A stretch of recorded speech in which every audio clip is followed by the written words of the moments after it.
오늘날 우리는 사랑이라고 하는 단어를 굉장히 많이 듣습니다. 광고에도 혹은 노래에도 사랑이라고 하는 단어가 참 많이 있습니다. 책을 보면 나를 사랑하는 법과 같은 자기 개발이라 그럴까요? 혹은 자기 사랑이라고 이야기할까요? 그런 류의 책들도 상당히 많이 있습니다. 사랑 참 많은데, 그런 시대인데 현실을 보면 꼭 사랑을 이야기하지 않습니다. 사랑 이외에 뭐가 많죠? 경계가 많을 때가 많아요. 사랑보다는요, 조심해야 되겠다라고 하는 그 말을 훨씬 더 많이 듣습니다. 어쩌다가 상처받으면 다시는 안 볼 것처럼 그 사람을 경계하는 것이 바로 현대사회의 문제입니다. 왜 저 사람하고 친하기를 그렇게 두려워해? 왜 사람들을 무서워해? 라고 그런 말을 들으면 기대하고 실망할까봐, 결국에는 이용당하지 않겠냐? 적절한 답변 같습니다. 사랑이 넘치는 혹은 사랑이 참 많은 그 단어로 이렇게 점철된 그러한 시대임에도 불구하고, 여러분 그 속을 들여다보면 의심하고 경계하고 마음을 잠그면서 살아갈 때가 상당히 많이 있습니다. 여러분, 요한일서의 교회가 굉장히 비슷한 상태에 있었어요. 영적인 언어, 사랑의 언어가 넘쳐났던 교회 공동체였습니다. 요한의 교회, 영적인 언어, 사랑의 언어가 넘쳐났어요. 그런데 여러분, 그 결과가 분열입니다. 사랑이 있는데, 사랑해야 한다고 하는데 그 결과가 여러분 냉담함이에요. 사랑할 수가 없습니다. 여러분, 사랑을 알고 있는데, 사랑을 말하는데 더 이상 사랑할 수가 없습니다. 신학적인 문제로 인해서 형제 자매 관계에 어떤 그런 금들이 생겨 버렸었던 거예요. 여러분 보니까 여러분 보니까 문제가 어디에서 발생한 거죠? 문제가 어디에서 발생한 거예요? 요한의 교회, 요한의 공동체에서 발생한 거예요. 교회 안의 문제인 거예요.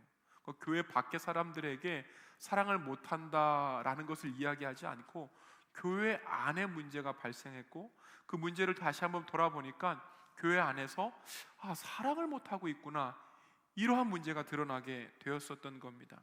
여러분, 예수를 아는 사람들, 영적인 것에 익숙했었던 교회의 문제예요. 예수님을 아는 사람들인 거예요. 예수님을 아는 사람들, 소위 영적 좋아하고 막 이렇게 영의 세계 좋아하고 천국 좋아하고 그럴 류의 사람들이라고 이야기할 수 있을까요? 그것에 익숙했었던 교인들의 문제, 그런 교인들에게 이렇게 얘기해요. 영을 다 믿지 말고 영들이 하나님께 속하였나 시험하라. 영을 다 믿지 말래요. 영을 다 믿지 말고 그 영이 하나님께 속했는지, 그 영이 하나님께 속하지 않았는지 그것부터 시험하라고 하는 거예요. 여러분, 당시의 교회가, 요한의 편지를 읽었었던 당시의 교회가 이렇게 그 안으로부터 분열이 되기 시작했습니다. 여러분, 영들을 시험하라고 했었을 때에 그 영적인 사람들이 있었던 간 반면에 영적이지 않은 사람들이 있었어요. 근데 여러분 한번 생각해 보세요. 교회 안에 있는 사람들은 다 영적인 사람들은 아니에요? 아닙니까? 교회 안에 있는 사람들이 다 영적인 사람들 아니에요? 영적인 사람들이에요. 그런데 그 안에 소위 계급이 생겼습니다. 그 안에 소위 계파가 생긴 거예요. 더 영적인 사람들, 영적이지 못한 사람들, 이렇게 두 개로 나뉘면서 교회가 분열되기 시작합니다. 여러분, 요한이 겨냥했었던 영적인 사람들, 하나님을 알았었고 한때는 예수님을 고백했었던 사람들인데, 이상하게 그들의 가르침을 들으면 공동체가 분열이 돼요. 소위 영적인 사람들의 가르침을 듣는데 교회가 분열이 되는 거예요. 사랑이 파괴가 돼요. 그래서 요한은 이 문제를 어떤 영적인 사람들의 개인의 문제, 의견, 성향으로 보지 않고 야, 니네 영이 잘못됐다, 이렇게 바라봅니다. 영이 잘못됐네, 뭐가 문제가 있는데 한참 잘못됐네. 그 문제거리들을 의견, 제 성격이 그래서 그래 라고 이야기하지 않고 영의 문제로 바라보는 거예요. 그래서 오늘 읽었었던 본문을 보시면 영들을 시험하십시오, 이렇게 나옵니다. 영들을 시험하십시오. 여러분, 사랑이 없었던 공동체에 사랑하십시오라고 묻는 것이 아니라 뭐라고 이야기하고 있다고요? 영들을 시험하십시오, 이렇게 나와 있는 거예요. 여러분, 그래서 영을 시험하십시오라고 할 때에 이 영은 무엇일까요? 이 영이 뭐예요? 이거 알아야 됩니다. 그래야 문제가 풀립니다. 이 영이 뭘까요? 귀신. 아마겟돈 전쟁 때에 나오는 적그리스도. 뭘까요? 이 영이. 귀신이다. 손 한번 들어보시죠. 보통 다 그렇게 생각하지 않습니까? 귀신으로 생각하지 않아요? 나만 그런가? 아마겟돈 전쟁 때 나오는 무슨 뭐 그런 류와 같이 생각하지 않습니까? 나만 그런가? 그렇게 생각하잖아요. 그렇죠? 여러분, 여기에서 말하는 이 영이라고 하는 것은요, 영적인 사람들을 이야기하고 있어요. 영적인 사람들, 스스로를 영적이다, 내가 하나님을 안다, 내가 깨달았다, 내가 열심히 기도하니까 하나님 나를 만나주셨다, 응답이 나에게만 있다. 이런 사람들을 그때 당시에 용에 속한 사람들, 영적인 사람들이었습니다. 여러분, 이 사람들 때문에 교회가 분열되기 시작한 거예요. 소위 잘 믿는 사람들,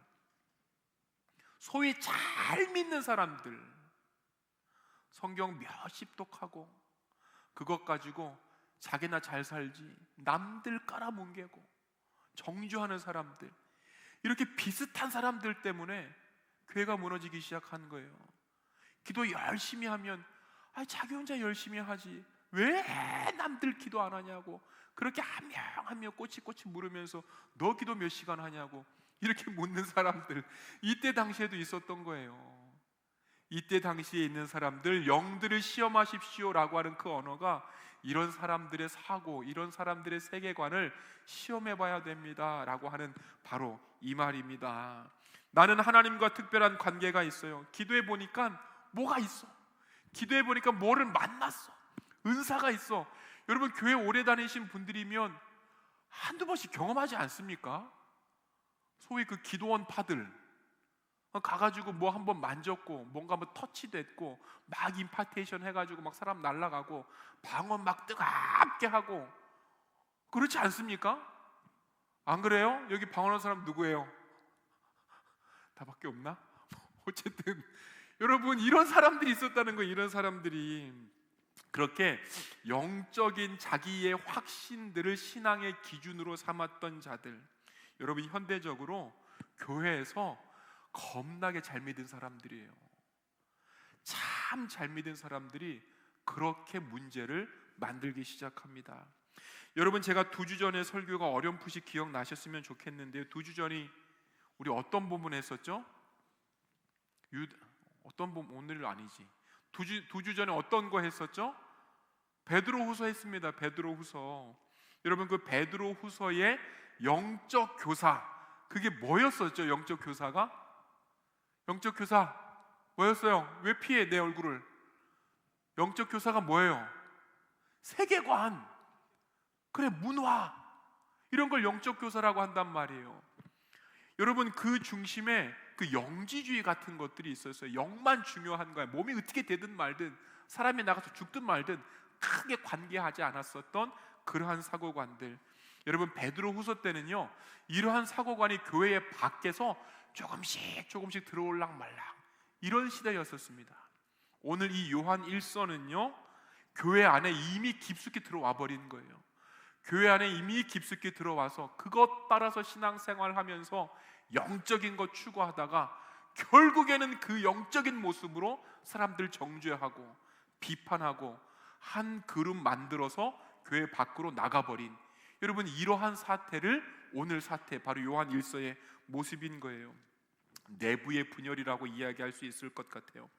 여러분, 강원도 산골에 어느 목사님께서 부임을 해서 이렇게 오셨어요. 부임을 해서 오셨는데 나이가 있으세요. 건강이 안 좋으신 거예요. 또 요양차 왔는가 보다 이렇게 생각을 했었습니다. 그런데 그 목사님께서 교회를 옮기셨던 이유를 설명해 주셨던 거예요. 그 경기도 그 화성에서 500명 정도의 목회를 하셨습니다.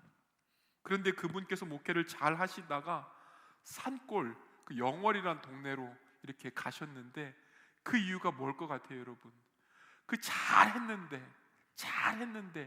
요양차, 건강차 그곳에 오셨다고 생각을 했는데 나중에 알고 보니까 신천지였었던 거예요. 몰래 들어와 가지고 영적인 척합니다. 몰래 들어와서 봉사합니다. 전도를 기가 막히게 합니다. 기도를 끝내주게 하는 거예요. 뭐 하나 빠지지 않고 그렇게 섬기면서 안수 집사가 됩니다. 그렇게 섬기면서 권사가 되고요, 그렇게 섬기다가 장로가 됩니다. 여러분, 결국엔 당회 결의에서 우리 신천지 갑니다. 홀라당 다 넘어가 버린 거예요. 목사님은 그렇게 충격받고 병 얻어서 오시게 되셨어요. 여러분, 베드로 후서처럼 이 세계관, 문화가 이 교회 밖에 있어서 무엇이 다르다, 들어올 것 같은데 뭐가 좀 다르다, 그러면 방어라도 할 텐데 오늘의 본문은요 이미 들어와 버린 상황인 거예요. 자기 머리 자기가 못 깎는다고 여러분 깊숙이 들어왔었던, 그래서 분열을 막지 못했었던 상황이 오늘 상황입니다. 뭐 영화를 보니까 이런 게 있다면서요. 지금까지 이런 맛은 없었다. 뭐 기억하시죠? 여러분, 영지주의 혹은 뭐 그런 문화와 사고관, 지금까지 이런 적은 없었다, 요한일서를 두고 하는 얘기인 거예요. 그전 교회는 그런 적이 없었습니다. 요한일서는 너무 크게 타격을 받아요. 요한일서처럼 당시의 세계관이었던 영지주의의 문화를 깊이 받은 문서가 없어요. 그래서 요한 1서, 2서, 3서를 계속 읽게 되면 교회가 어느 한 사고 때문에, 어느 한 생각 때문에 이렇게도 무너질 수 있는구나, 이렇게도 망가질 수 있는구나를 가르쳐주는 게 오늘 본문이에요. 여러분, 베드로 후서에서 막 사는 것, 방종, 그렇게 하다가 믿음을 잃어버린 것들이, 그 믿음을 잃어버려서 교회가 무너지는 것이 주제였었다면 요한 1서에서는요 신학이 무너져 버리는 거예요. 우리의 세계관, 우리의 사고를 무너뜨립니다. 여러분, 신학이 무너진다는 게 뭐예요? 성경이 무너지는 거예요. 신학이 무너지는 게 뭐예요? 교회의 근간이 흔들리는 거예요. 우월감, 영적인 전쟁, 선택받은 자라고 하는 이러한 생각이 교회 안에 관계들을 다 갈기갈기 찢어 놓습니다. 사랑이 식어져요. 누가 더 깊은 지식을 가졌는가? 그래서 누가 선택을 받았는가? 하나님으로부터 주어진 그 구원인데도 불구하고 이상한 신학 들어와 가지고 내가 만드는, 내가 구원을 다 내는 이런 식의 신학이 생기기 시작했었던 거예요. 그래서 사랑할 여유가 없습니다. 선택받은 소수가 중요해지는 거예요. 많은 사람들 중에서 선택받은 소수들, 그 사람들이 인정받게 됩니다. 여러분, 교회 안에 그렇게 공동체 두 개가 생겨버려요. 삶의 기준이 모호해집니다. 도대체 뭐가 참된 거야? 이거를 잘 구분할 수 없었던 그때 당시 많은 성도들이 이탈을 하게 돼요. 그렇게 영적이라고 주장했었던 그 많은 사람들이 교회 밖으로 싹 다 나가고 이제 교회에 남은 정말 소수의 무리들, 교회에 남은 정말 소수의 무리들이 이렇게 생각합니다. 나는 하나님께 속한 거 맞아? 성령께서 내 안에 계시는 거 맞아? 심판날에 나는 안전한 거 맞아? 여러분, 소수가 남아서 이렇게 생각한다. 많은 사람들이 따라갔다는 거예요. 그럼 무슨 뜻이에요? 저기가 옳게 보이고 있어요. 지금 나간 사람들이 옳게 보이고 있다고요. 남은 사람들은 어떻게 생각해요? 아, 나도 따라 나갈 걸. 아, 지금이라도 늦지 않았으니 나도 나가야 된다. 여러분, 이게 오늘 요한 1서의 바로 큰 상황이었습니다. 이렇게 두려움을 강화하는 악순환들, 구원의 확신에 대한 그 구원의 확신보다는 구원의 공포, 나는 죽으면 지옥 간다. 나는 죽으면 지옥 간다. 결국에 여기 남겨진 내가 지옥 가는 거 아니냐, 이 두려움이 있었던 거예요. 그들이 주류, 남겨진 우리가 소수 공동체가 되고 그렇게 고립이 돼요. 여러분, 이 악순환들을 끊고 싶었었던 거예요. 그래서 편지를 씁니다. 그것이 요한 1서입니다. 여러분, 제가 부연 설명 하나만 할게요. 보통 그 성경을 보시면 뭐라 그럴까요? 그 서론, 본론, 결론이 굉장히 확실합니다. 서론, 본론, 결론이 확실하든가 아니면 이야기들이 있어요. 그런데 요한 1서, 베드로 전서, 베드로 후서, 요한 1서, 2서, 3서를 보면 그 서론, 본론, 결론으로 이어지지 않습니다. 서론, 본론, 결론으로 이어지지 않고 두 사람을 앞에 딱 세워놓고 막 이야기를 해요. 그 남자들은 이야기하면 어떻게 하죠? 맞아? 아니야, 기야, 끝. 여성들은 어떻게 이야기해요? 그 아무것도 아닌 거 가지고 1시간을 얘기하더만. 그치? 아이고, 성차별이나 그런 게 결코 아닙니다. 이게 주제가 될 만한 건가? 그걸 1시간을 하더라고. 1시간을. 이 주제를 가지고 이야기하다가 다음 주제로 넘어가고 또 그 다음 주제로 넘어가고 미용실도 한번 갔다가 백화점 한번 갔다가 아까 거 얘기 또 하더라고. 이게 무슨 방법이에요? 이런 회개망측한 이 대화법, 이거를 부연법이라 그래. 부연법. 이 요한일서가 딱 그렇게 쓰여졌습니다. 쭉 통일된 주제를 이야기하는 게 아니고 이것저것 이렇게 얘기하다가 아까 생각난 그거에 대해서 한번 또 써주는 거예요. 부연법. 그래서 여러분, 어렵습니다. 여러분, 제가 잘 설명해 드릴 테니까 졸지 말고 조금씩 더 따라와 보면 많은 유익이 있을 거라고 생각합니다. 여러분, 한 교회 안에 이렇게 영성 추구하는 이러한 사람들로 말미암아서 영적인 사람들이 있었고, 원래 정상인데 평범하고 낮은 자들로 취급되었었던 사람들이 있었던 거예요. 무고한 교인들인데 결국에는 육적이다, 쟤네 별로다, 이렇게 취급받는 사람들이 생겨버린 거예요. 그 자리에서, 그 상황 속에서 요한이 영을 다 믿지 마십시오. 그거 니네 한번 생각해 봐야 돼. 영적이고 그들의 말이 확신이 있고 그들의 말이 힘이 있다 할지라도 그 영 시험해 봐야 돼. 지금 이거 이야기하고 있습니다. 여러분, 우리도 남겨진 자들처럼요, 쉽게 속을 때가 많아요. 소위 영적이라고 느껴지는 그 어떤 말에 휘둘릴 때가 많이 있습니다. 분명히 잘못됐음에도 불구하고 그 말에 확신이 있으면 그런가 보다, 따라가는 경우들이 많은 거예요. 그렇게 휘둘리다가 나의 믿음을 의심합니다. 쟤네들이 진짜인가 보다, 내가 잘못했나 보다, 저들이 아니라 내가 지옥에 가나 보다, 내가 잘못했나 보다. 분열의 상황이 뒷전이 되고 구원의 확신 대신 두려움이 들기 시작해요. 결국 제대로 믿는 남겨진 소수처럼 여러분, 저와 여러분들도 이 공포감을 느낀다니까요. 영적인 사람들과 평범하고 낮은 사람들의 대비, 무고한 성도들이 구원에서 밀려난 사람들이 되어버리고 그 결과 형제 사랑이 없어져 버립니다. 이러한 모습 그냥 둘 수 없습니다. 그래서 물어요. 이 영이 하나님께 속하였나 보라. 요한은 그들을 6절에서 미혹의 영이라고 못 박습니다. 한번 읽어보실게요. 6절입니다. 시작. 하나님에게서 나지 아니한 사람은 우리의 말을 듣지 아니합니다. 이것으로 우리는 진리의 영과 미혹의 영을 알아봅니다. 이 정도 하면 여러분 좀 알아보시겠죠. 미혹의 영이 어떤 귀신과 같은 영이 아니고 소위 영적 하면서 그 세계만 추구했었던 그런 사람들을 이야기하고 있는 거구나.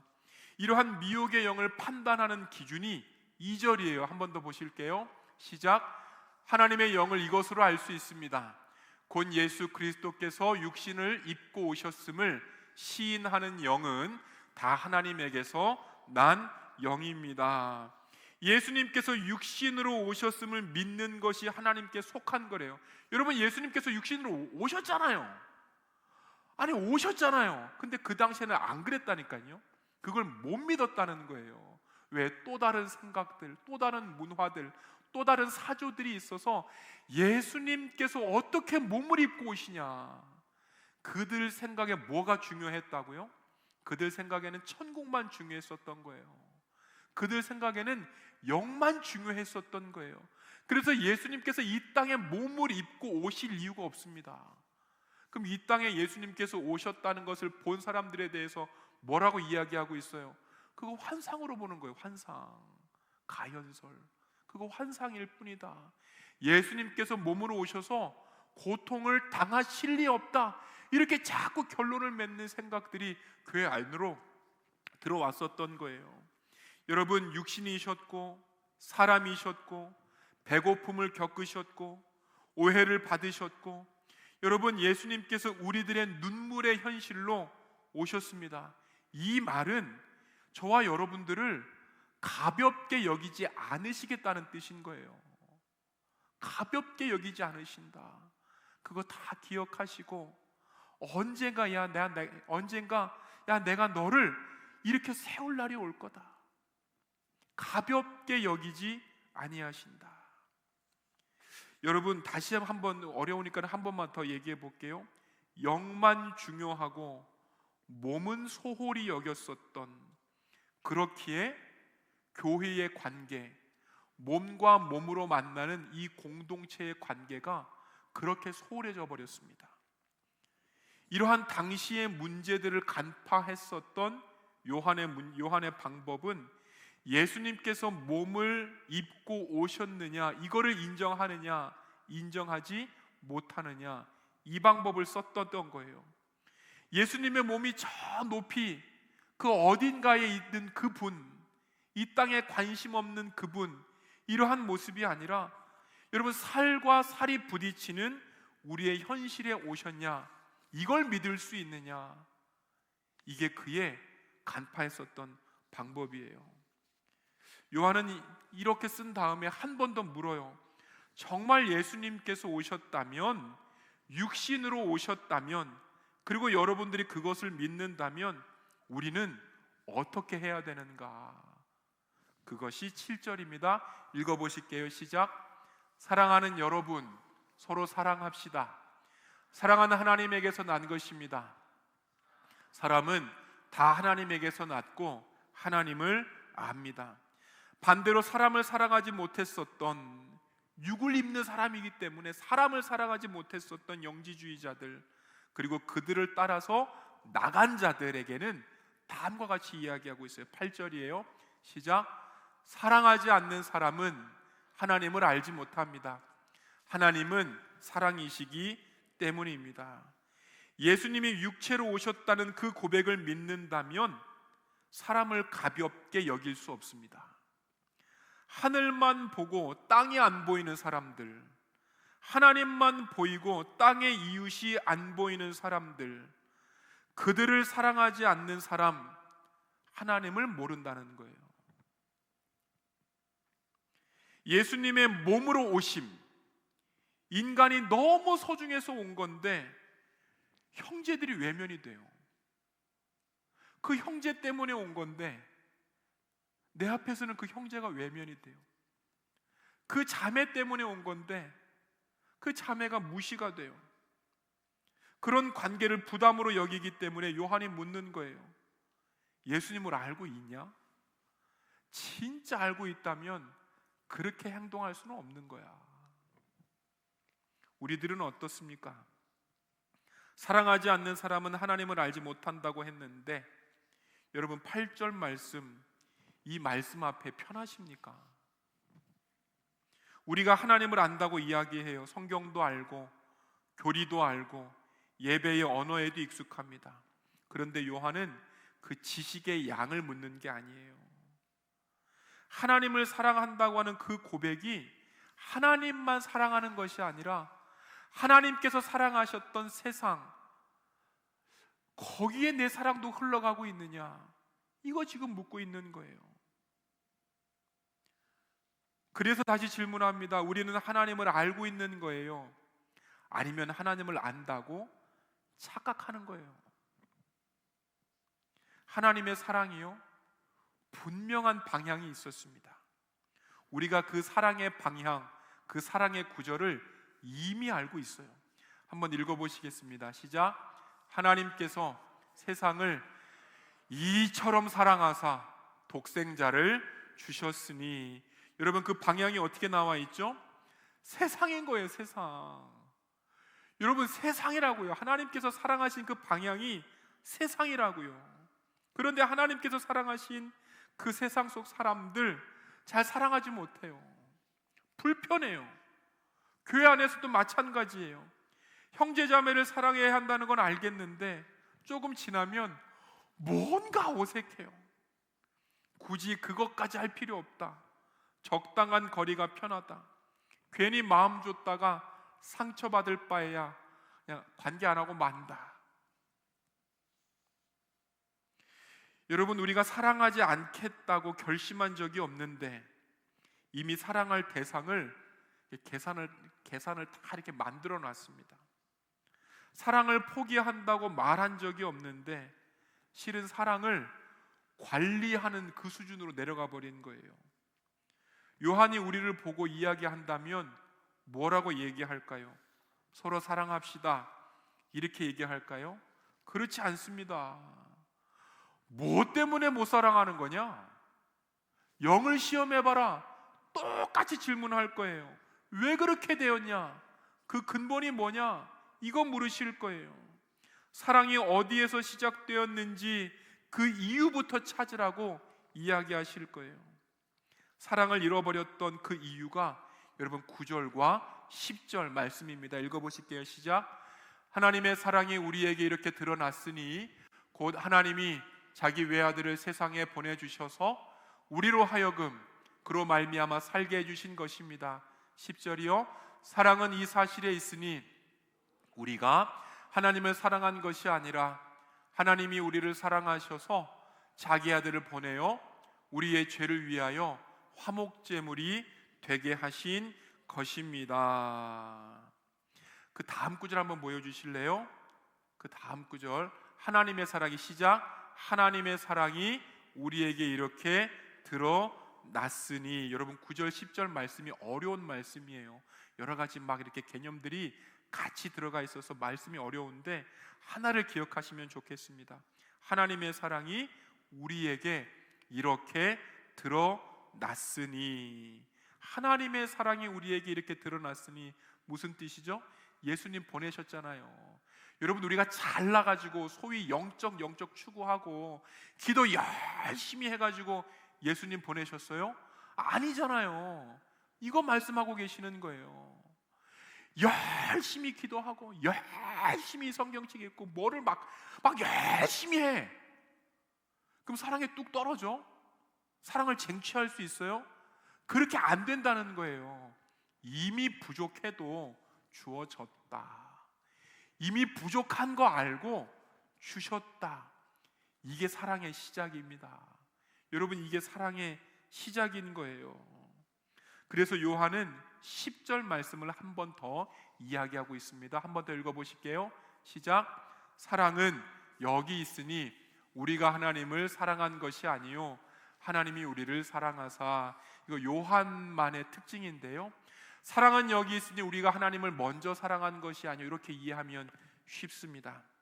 여러분, 순서를 바로 잡아야 돼요. 사랑과 구원을 그때 당시에 영적인 사람들은 열심히 그 무언가를 해가지고 타냈단 말이에요. 타내는 그 무엇으로 생각을 했었단 말이에요. 신앙생활 열심히 하고 높은 단계까지 올라갔기 때문에 사랑을 얻었다고 생각했었던 그 사고방식, 이거 없애야 된다. 이게 요한의 생각이었습니다. 그래서 요한이 말하고 있어요. 사랑 결과가 아니다. 여러분들이 잘 해가지고 타내는 그러한 결과가 아닙니다.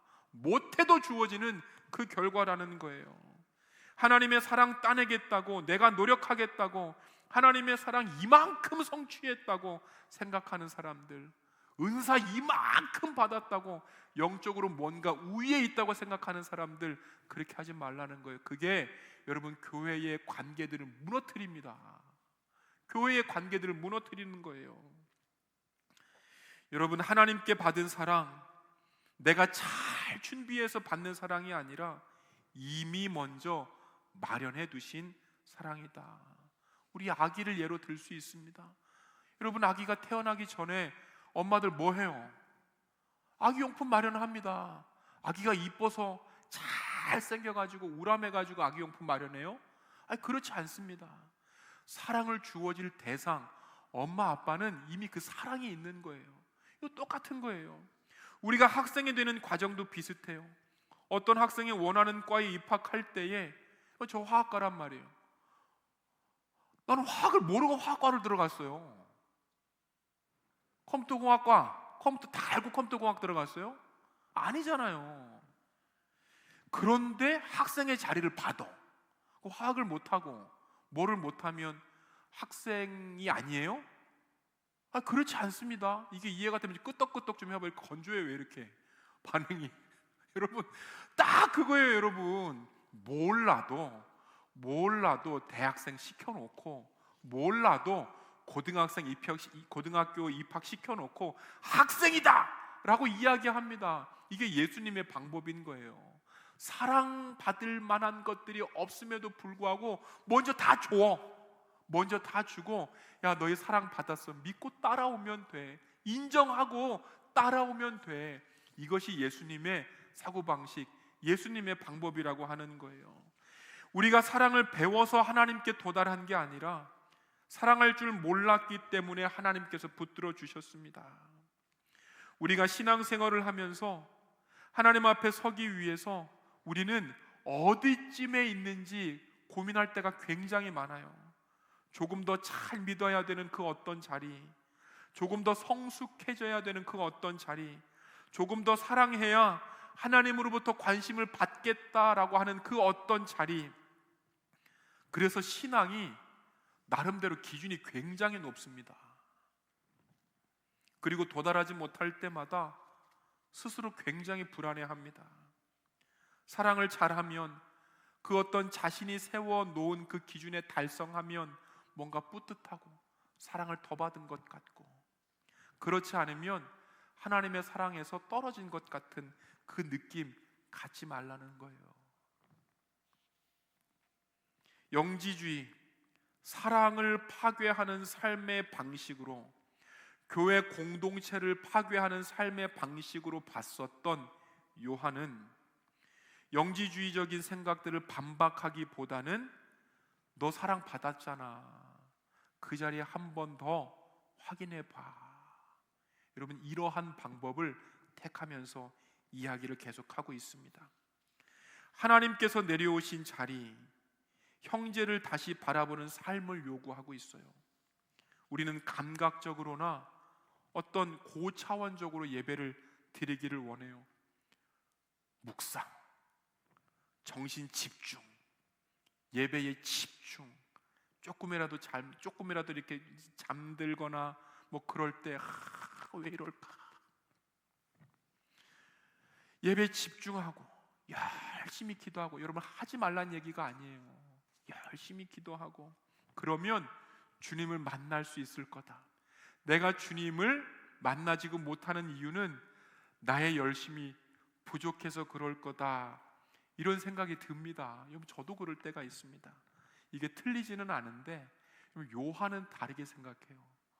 요한서신의 요한은요, 너 하나님 만나러 왔으면, 하나님 계심을 예배하고자 한다면, 하나님 계심을 느끼고자 한다면 하나님께서 하셨던 형제 사랑해봐. 하나님께서 하셨던 형제 사랑의 자리로 내려가야 돼. 이거 말씀하고 계십니다. 더 올라가라, 더 잘 믿어라, 더 영적이 되어야 된다, 이 말씀 하시지 않고 형제를 사랑하면 됩니다. 이렇게 결론을 내리고 있어요. 사랑을 해야 하나님께 붙잡힐 수 있다고 생각을 했었고, 그래서 잘하지 못할 때마다 불안했고 자책했고 신앙을 성과처럼 관리를 했습니다. 여러분, 복음은 그렇게 이야기하지 않아요. 복음은 우리가 하나님께 이미 붙들린 사람이니까 사랑 이제 배워가면 돼, 이렇게 말씀하고 있습니다. 여러분, 우리 어떻게 해야 됩니까? 뭘 더 해야 됩니까? 더 잘 살아야 됩니까? 더 영적 하셔야 돼요? 아니라니까요. 끄떡끄떡거리면 어떻게 아니라니까. 아니라니까요. 여러분, 그것보다는요, 우리들이 이미 믿은 사람이다, 우리들이 이미 사랑을 받았구나, 이걸 깨닫게 해달라고 하셔야 됩니다. 이미 내 안에 그 누군가를 사랑할 수 있는 그 힘을 주셨구나, 그 누군가에게 고백할 수 있는 그 능력을 주셨구나. 우리가 있는 이 자리가 이미 사랑으로 채워진 자리입니다. 여러분, 많은 적용을 할 필요가 없다고 생각합니다. 피하고 있었던, 말 걸지 못하고 있었던 그 한 사람 떠올리시면 돼요. 다만 조금 불편해서, 조금 지쳐서, 조금 상처가 남아 있어서 거리를 두었었던 그 사람 생각해 보시고 손 한 번 더 뻗으시면 됩니다. 인사 한 번 건네고 짧게라도 마음을 열어서 반갑게 맞아주시면 됩니다. 요한이 질문합니다. 하나님을 알고 있습니까?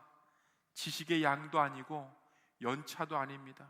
하나님을 알고 있습니까? 예 라고 할 것 같으면 형제 자매와의 관계를 기억하는, 형제 자매와의 사랑을 기억하는 여러분, 그 자리로 가셔야 됩니다. 요한은 말합니다. 사랑하는 여러분, 하나님이 우리를 사랑하셨으니 우리도 사랑하는 것이 마땅합니다. 우리 사랑 없는데요, 이미 주셨습니다. 믿고 조금 더 나아가시면 되는 거예요. 요한이 덧붙입니다. 너희가 서로 사랑하는 자리에서 하나님은 드러난다. 여러분, 신앙의 확인은요, 하늘을 바라보는 눈이 아니라 형제를 향한 태도인 거예요. 명심하십시다. 신앙의 눈은 하늘을 바라보는 게 아니라 형제를 향한 태도인 겁니다.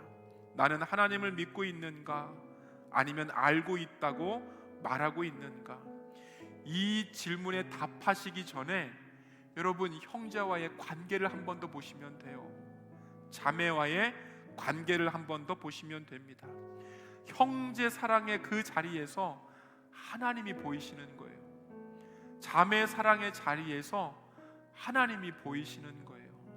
하나님 사랑합니다 라고 고백할 때에 하나님 어떻게 말씀하신다고요? 그래, 너 형제부터 사랑하고 와라. 하나님 감사합니다 라고 고백하기 전에 감사할 수 있는, 고맙다고 말할 수 있는 그 누군가에게 가셔서 그 한마디 하시는 것, 그거 하나님께서 기뻐하시는 일입니다. 여러분, 그러한 삶을 한 명 한 명 살아가시기를, 이 한 주로 살아가시는 여러분들 되시기를 축원합니다.